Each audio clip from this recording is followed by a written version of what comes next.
Молитвена седмица за млади, проповед 6. Соочување со безнадежноста во градот. Колошаните, 1 глава, 27 стих. На кој Бог сакаше да им јави како е богата славата на оваа тајна меѓу народите. Христос во вас, надеж на славата. Замислете го Јован, млад човек кој израснал во срцето на огромен град. Уште од мали нозе ги доживувал предизвиците што ги носи градскиот живот. Неговите родители работеле многу часови дневно за да врзат крај со крај, но поради нивната напорна работа не можеле секогаш да бидат присутни во неговиот живот. Како што минувало времето, Јован влегол во адолесценција и почнал да го чувствува немилосрдниот притисок на градот.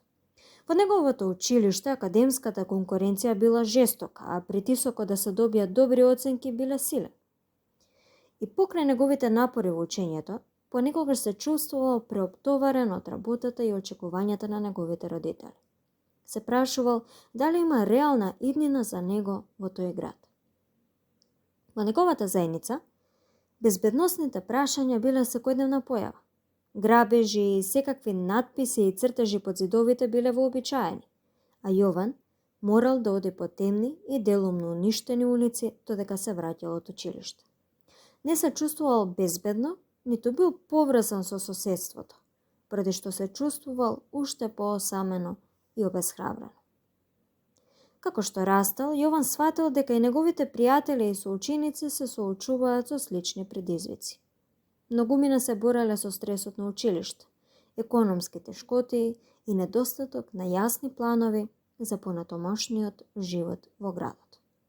Тие се прашувале дали некогаш ќе се ослободат од кругот на постојани стресови и ќе искусат по светлата страна на животот. Развој. Недостаток на надеж. Во градовите влие и ги погодува луѓето насекаде во светот. Всушност, се чини дека нема можност или навестување дека работите ќе се подобрат. А тоа може да биде поврзано со неколку причини. Економска нееднаквост. Економската нееднаквост е еден од најсилните чинители и двигатели на безнадежноста во градовите. Кога постои огромен јаз меѓу богатството и квалитетот на животот на различни групи во градот, оние на дното сметаат дека имаат мала можност за какво било подобрување. Недостаток на работни места. Градовите привлекуваат луѓе во потрага по работа и ветување за подобра иднина, но кога немат доволно работни места, многумина остануваат во економска неизвестност, зголемувајќи го и нивниот недостаток на надеж. Бездомништво. Недостигот на прифатливо место за живење или објекти за домување во добра состојба може да биде значаен фактор за недостаток на надеж. Ако немате безбедно и стабилно место за живење, се чувствувате како да сте изгубиле контрола над вашиот живот. Несигурност и криминал. Чувството на несигурност поради високите нивоа на криминал или изложеност на насилство во градот исто така придонесува за недостаток на надеж. Понекогаш се чувствувате заробени во вашето воспоставено соседство и се плашите да побарате нови можности. Дали во градот може да се надмине недостатокот на надеж? Каде можеме да најдеме надеж? Зборот надеж се појавува многу пати во Библијата и тоа е тема која се повторува, нагласувајќи нејзината важност во верата и во нашето заедништво со Бога. Погледнете неколку библиски стихови за надежта. Римјаните, 15 глава, 13 стих. А Бог на надежта нека ви исполни со сета радост и мир во верата, да преку силата на Светиот Дух вашата надеж да се преумножува. Евреите 11.1. А верата е подлога за увереноста во она на кое се надеваме, убеденост во она што не се гледа. Псалм 42.11. Зошто тагуваш, душо моја, и зошто си вознемирена? Надевај се на Бога, бидејќи Него јас пак ќе го прославувам, мојот помошник, мојот Бог. Еремија 29.11. Зашто само јас ги знам за мислите што сум ги смислил за вас, вели Господ. За мислите за добро, а не за зло, да ви дадам иднина и надеж. 1 Петрова 1:3.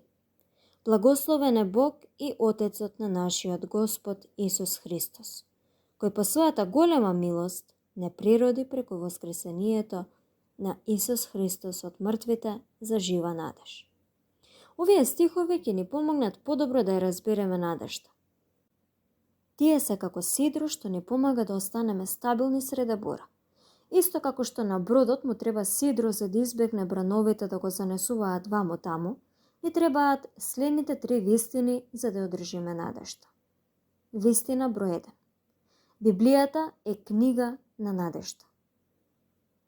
Римјаните 15:4 ни кажува дека се што беше порано напишано, за наша поука беше напишано, да преку трпението и преку утехата од писмата да имаме надеж. Библијата е ризница на надежта, затоа што е препуна со извештаи за луѓе кои се соочиле со предизвици и препреки, но доживеале надеж и божествено откупување. Бог не зборува преку Библијата, но дејки ни ветување и зборови на охрабрување кои не исполнуваат со надеж среде тешки времиња. За да најдете надеж, водство и утеха во Божјата реч, мора да бидете доследни. Не можете само понекогаш да ја читате, ако имате малку слободно време, а потоа да ја оставите настрана. Божјата реч мора со молитва да ја читате и проучувате секој ден. Тоа мора да стане ваша секојдневна навика. Покрај тоа, споделете ги извештаите за надеж од Библијата со другите, за да ги вдахнете и охрабрите оние што минуваат низ тешки животни предизвици. Вистина број 2. Исус е надежта на славата. Колошаните 1:27 ни кажува дека Бог сакаше да им јави како е богата славата на оваа тајна меѓу народите. Христос во вас, надеж на славата. Исус е крајниот извор на надеж и ја представува божествената слава. Неговиот живот, смрт и воскресение ни нудат надеж во помирување со Бога и ветување за вечен живот.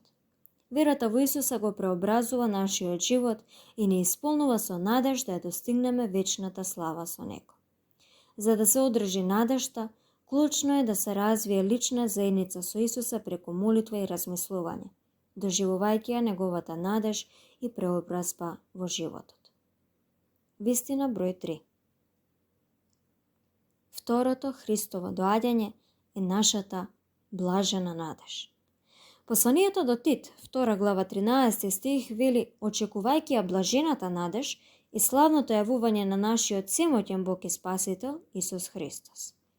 Ветувањето дека Исус ќе се врати е извор на надеж за верникот. Сознанието дека Исус ќе се врати за да го воспостави своето вечно царство не исполнува со исчекување и не мотивира да живееме во светост и подготвеност. Таа надеж ни дава сила да се соочиме со моменталните тешкоти, влевајќи ни ја сигурноста во славната еднина. Кога доживувате тешки моменти, секогаш потсетувајте се на ветувањето за второто Христово доаѓање, за да најдете утеха и сила. Заклучок. Накратко, Библијата ни нуди бесконечен извор на надеж. Исус е олицетворение на надежта на славата, а второто Христово доаѓање е нашата блажена надеж. Кога ги прифаќаме овие вистини и ги применуваме во нашиот секојдневен живот, можеме да искусиме и доживееме надежта што се издигнува на околностите и не води кон вечната еднина со Бога. Се сеќавате ли на Јован? Еден ден имал можност да присуствува на евангелски состаноци во неговиот град. Проповедникот зборувал за важноста да се биде силен, за барање можности да се изгради мрежа на поддршка и да се развие подлабока заедница со Исуса Христа. Зборовите на говорникот длабоко го трогнале Јован, кој почнал да бара начини да ја подобри својата ситуација. Иако градот се уште имал своји предизвици, Јован почнал да гледа трошка надеж за својата еднина. Сватил дека со труд и правилна поддршка може да ги надмине и совлада препреките и да го отвори патот кон подобар живот. Приказната на Јован не потсетува дека дури и во градовите со најголем предизвик, надежта и личниот раст се можни кога ќе побарате поддршка, нови можности и го отворите своето срце за Исуса, надежта на славата.